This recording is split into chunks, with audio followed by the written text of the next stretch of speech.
It is really interesting seeing, I don't really understand what their rule of thumb is on this, but seeing where the Trump administration is willing to just blatantly lie about stuff and where they're not.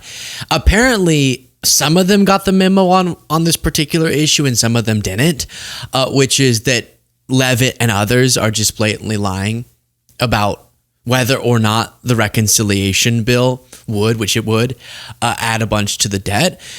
Because I guess some of them are thinking that's just math. It's impossible for us to lie about that. Others are thinking our entire argument about fiscal responsibility and how the Medicaid cuts, the SNAP cuts are so necessary because we got to get the debt problem under control. That collapses if we admit that this also is really fiscally responsible. So yes, it cuts programs that people rely on literally for their life. Food and healthcare. Life. Okay? Obama sheets, Trump javelin. Healthcare, food, life. It's that simple. And so you have, it's this, I keep saying this, but it's not even a debate. Yes, the reconciliation bill in its current form, as a bunch of Republican senators, Congress members, independent analysts, etc., acknowledge, would add anywhere from $3 to $5 trillion over a decade to the debt, meaning the deficit would increase because you're decreasing government revenue a ton by cutting taxes. And the fact that included in those taxes would be those for the rich amid a debt crisis, amid you cutting crucial programs. There's just no logic. I know I've said it a lot. But we'll start here with Karoline Leavitt. Watching her try to lie about this is painful. And we will check in on others as well. Here, it's Elon being brought up because Elon admitted, yeah, it wipes out from his perspective any progress he made with Doge, which was negative progress. And so that was brought up by a reporter. All right, you don't have to argue with the liberal fake news, but Elon Musk says that this is the case. Leavitt doesn't like it. President Trump was asked what he thought about Elon Musk's claim that the big, beautiful bill increases the budget deficit and undermines the work of Doge. And the president didn't actually comment on those remarks. He just talked about the need to support the bill. So what does the president think about what Elon Musk said? Well, the president is very proud of the one big, beautiful bill, and he wants to see it pass. He wants the Senate to get to work on it and send it to his desk as quickly as possible. Of course, as you know, Elon Musk announced last night his departure as an official special government employee from the Trump administration. We thank him for his service. We thank him for getting Doge off of the ground, and the efforts to cut waste, fraud, and abuse will continue. Another follow-up. Excuse me. What? I love that. So what do you say? Would you comment, please, on Elon Musk refuting your claim? And this isn't Elon Musk or anyone else. This is every actual running of the math proves it. It's just basic math, okay? And her answer is, well, and Elon's leaving, so that's it. The ground, and the efforts to cut waste, fraud, and abuse will continue. So he doesn't have any comment about Musk saying it adds to the deficit and it undermines all his work? The president commented on this. I commented on it. I told you that this bill saves $1.6 trillion according to the Council of Economic Advisors and the analyses that the president believes in. So he gave a comment. I give a comment. Just because you don't like that comment doesn't mean it's not a comment. Right? How could you say that this adds to the debt when the big beautiful bill should pass.com / Trump 47 says that it doesn't add to the debt? It was so redundant too. I commented and Trump commented, and I'm not going to comment again on Trump's comment because frankly the comment was made. Just because you don't like the comment doesn't mean it was a comment. Yeah, but you didn't actually comment on the matter at hand. You just said a bunch of words. Before going to more parts of this press briefing, a quick shameless plug. Because some people, when I reference the morning show, then write in confused about where to find it. I just want to say again, we're doing a morning live stream every morning where we do a whole show. So it's a whole show, and then we do a whole nother show throughout the day. And so if you click on the live tab, you can see here, boom, boom, boom, boom, an hour every morning. This morning was off the hook, but it always will stay there. So even if you don't catch it live at 10:30 Eastern time, then you can go watch it back whenever you'd like. Also, click the subscribe button and the join button moving forward. Tim Walz about Elon Musk leaving. And I know you probably feel like, Luke, I feel like you told me this 10 times that Elon left. Now he officially left. I don't know. Elon Musk leave the Trump administration after turbulent effort to slash government, the Associated Press was reporting. And Tim Walz said, finally rooting out waste and abuse. Ooh! What a creep. What a jerk. O'Connor said, this is not complicated. The current deficit is 7% of GDP. The deficit after this big, beautiful bill. Why do we all have to keep calling it that? Okay. The deficit after this big, beautiful bill will be 7.9 to 8.6% of GDP over the next 10 years. No accounting gimmick. As Elon Musk recognizes, it increases the deficit. That's not any gimmick. It is just a fact. It's just a fact. Now, when you hear the numbers, I'll repeat that they throw around. They're talking about how much spending's being cut. But if you cut revenue by way more than that, then this statement is still very false. Analysis that growth will average 3% in the long run after the one big beautiful bill is passed, which is nearly double the ridiculous CBO projection. This higher growth would result in $4.1 trillion in additional revenue over the next 10 years.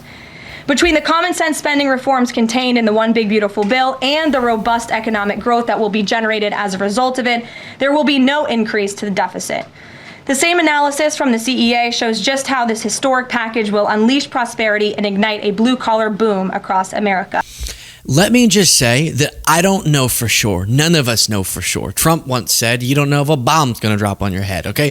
We don't know what's going to happen. I could walk out front and my little sister could have found a school bus and could have run me over in it. Not that she wants to, but that could happen, right? It could, technically. Producer Cole could find a tractor and run me over with it. It could happen, technically.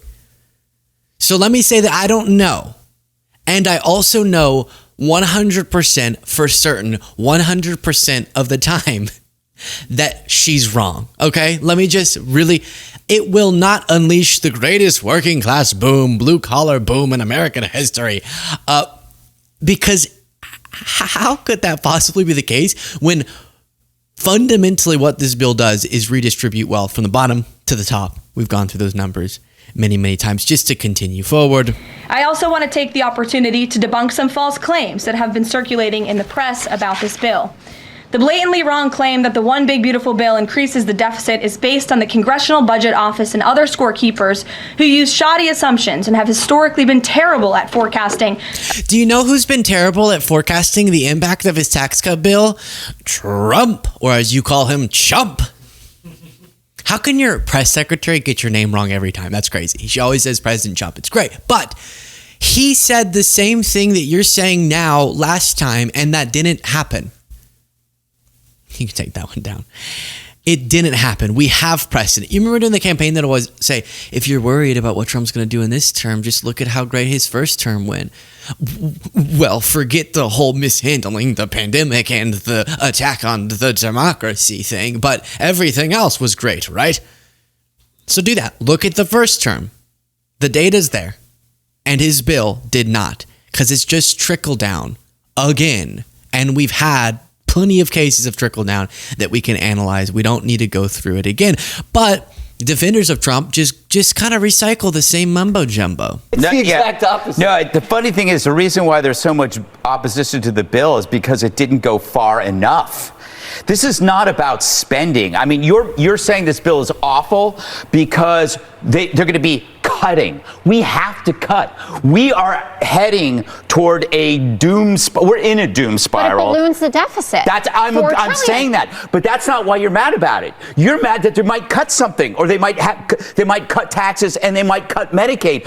I'm saying is you should be mad that they're not cutting more. In terms of cutting Medicaid, let's be honest about the Medicaid stuff. This is about able-bodied young men and illegal immigrants. So push that aside. Mm-hmm. Literally not, though.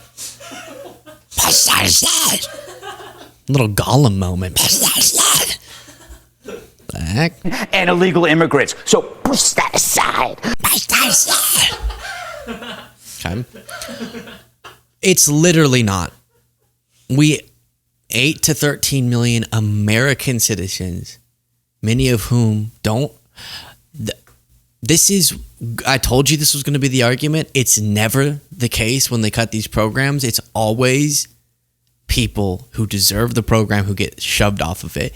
And you can learn how much you should trust Gutfeld's word by the fact that honestly, I think he's being dishonest in some ways. I think he genuinely in his head was thinking, we're headed towards a cliff, so we have to cut, right?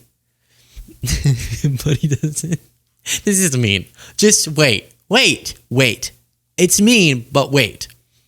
He might not know the difference between cutting spending, while that could minimize the deficit, cutting taxes doesn't minimize. Like, cutting taxes might not minimize the deficit. He just thinks, we have to cut more. So cut taxes, cut spending, cut everything.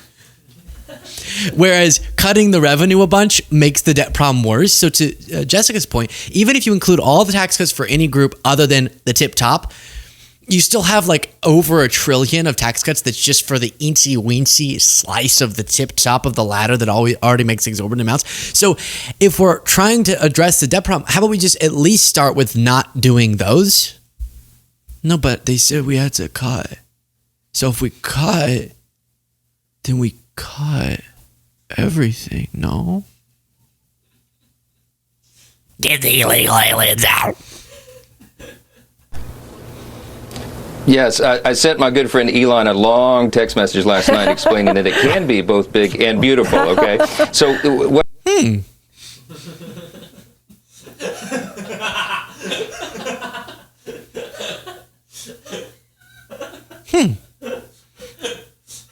That's it.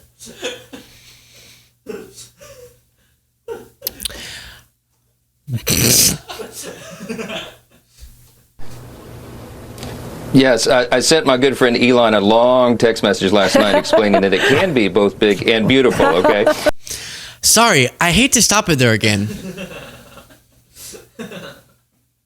It's not the motion of, what is it? It's not the size, it's the motion of the ocean. What is it? Oh, whatever. What a jerk.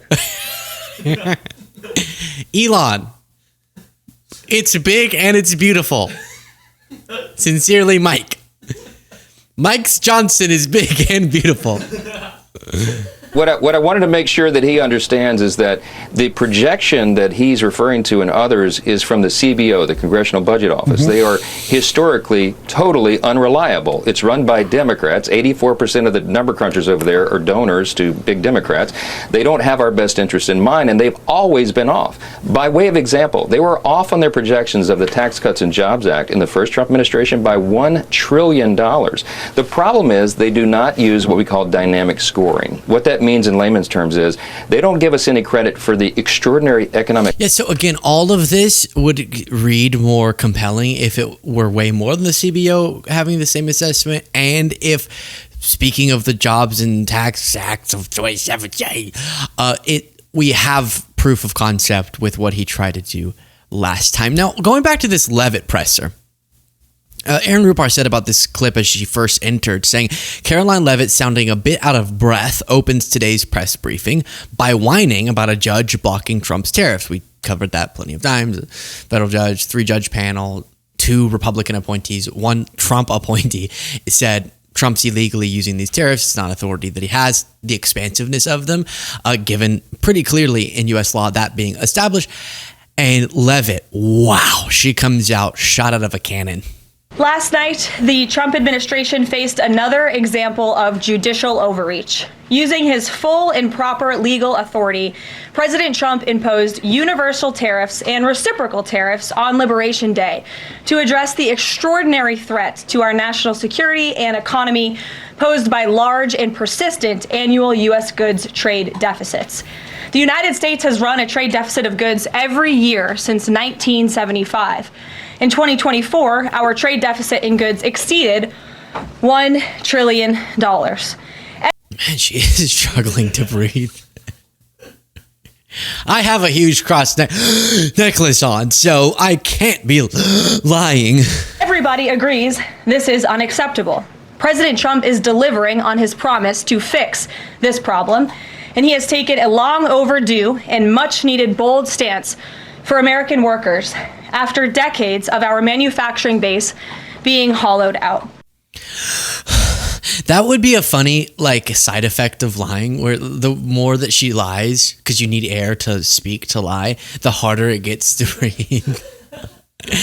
And Trump had the biggest inauguration out of any president, and this bill does not add to the deficit. It just would feel like, something, because it feels like, not that I would want anyone to suffocate, that's not what I mean. You're thinking that, he's calling for it. No, it's not another 86-47 James Comey situation. I don't want her to die. I want her to stay alive. I want her to breathe beautiful air, drink beautiful water, have beautiful blue skies, etc. But I just would like her to stop lying so much, is my point. And it's such a shame that sometimes it feels Trump is kind of proof of this, that you can lie your way all the way up to the top. It's just sad. It's very sad. So the courts are basically telling you guys they think that the White House's policies, the president's policies, are in some way against the law. So why can't President Trump ask the Republicans that control the House and the Republicans that control the Senate just to make a new law? Well, these laws have already been granted to the president by the Constitution and by laws that have been previously passed. I'll give you another example. For instance, we've been blocked in court for the revocation of visas from individuals who have the privilege of studying in the United States of America. Secretary of State Rubio has simply used his authority to revoke those visas, to revoke that privilege, and we've seen the courts try to block that. So if these judges want to be the Secretary of State or they want to be the president, they can run for office themselves. It should be the other way around. But all of the actions the president has taken. My good friend, colleague, and brother, not real brother, but brother, Jesse Dollimore, gave me this Constitution, and I was leafing through it as she was talking. Oh, there's highlighted portions. That's cool. Jesse highlighted. He's like, this part you don't seem to understand, Luke. I read the whole thing while she was talking, and I think she's wrong. I guess would be my assessment. That's it. And then the Qatari jet was brought up. For them, this is the story that just won't die. Die, Qatari jet. Thanks, Karoline. Sure. I wanted to just clarify once and for all the Qatari jet, the sale, or the gift, because the Qatari government is asking the U.S. to clarify that the jet's pending transfer was initiated by the Trump administration. So is this something that the White House is going to do? The amount of questions we've received, and we've been incredibly clear, and I have answered this, the president has answered this, the Department of Defense has answered this. This is a government-to-government gift transfer from the Qataris to the Department of Defense, to the United States Air Force. It is now in their hands, and for further details on where that stands, I would defer you to the Department. Did y'all see, I don't have the numbers on me, but the extent of how expensive this jet is going to be to retrofit it to be Air Force One is so expensive. It's so wasteful amid all this waste talk. And okay, if you're saying that, then will you just give a full and complete dedication that, as we learned after Trump's term, he doesn't get the jet?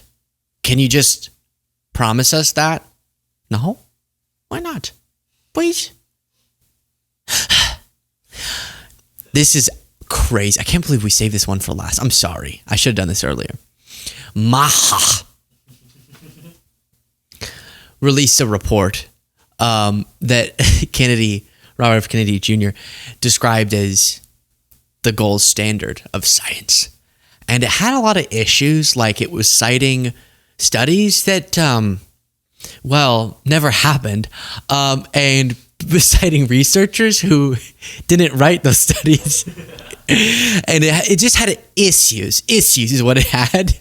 And she gets asked and she said, there was some formatting issues. We used 12-point font. We were supposed to use 11, but it's still good. A notice investigation found that the Hallmark Maha Commission report that was released last week cites studies that appear to not exist. We know that because in part we reached out to some of the listed authors who said that they didn't write the studies cited. So I want to ask, does the White House have confidence that the information coming from HHS can be trusted? Yes, we have complete confidence in Secretary Kennedy and his team at HHS. I understand there were some formatting issues with the Maha report that are being urged. We put it in Times Times New Roman, and now we're doing literally can't think of one other font name. But Arial, there we go. Suck it. But everything else is solid, okay? Addressed in the report will be updated, but it does not negate the substance of the report, which, as you know, is one of the most transformative health reports that has ever been released by the federal government, and is backed on good science that has never been recognized by the federal government. Yeah, it's never been recognized. sorry. It's never been recognized because it hadn't happened, but I love that. It finally uncovered studies that no one ever wanted to talk about because they didn't exist. They just can't stop shooting themselves in the foot, in the feetsies. The Guardian reports RFK Jr.'s MAHA report found to contain citations to non-existent studies. Darn. Robert F. Kennedy Jr.'s flagship Health Commission report contained citations to studies that do not exist. Yeah, but well, the report exposes glaring scientific failures from a health secretary who earlier this week threatened to ban government scientists from publishing in leading medical journals. Now, by the way, and then there's probably other stuff. I haven't read the report yet. Honest, frank, transparent. I'll read it and get back to you, maybe. But maybe there's valuable things in there, right? I come back to this.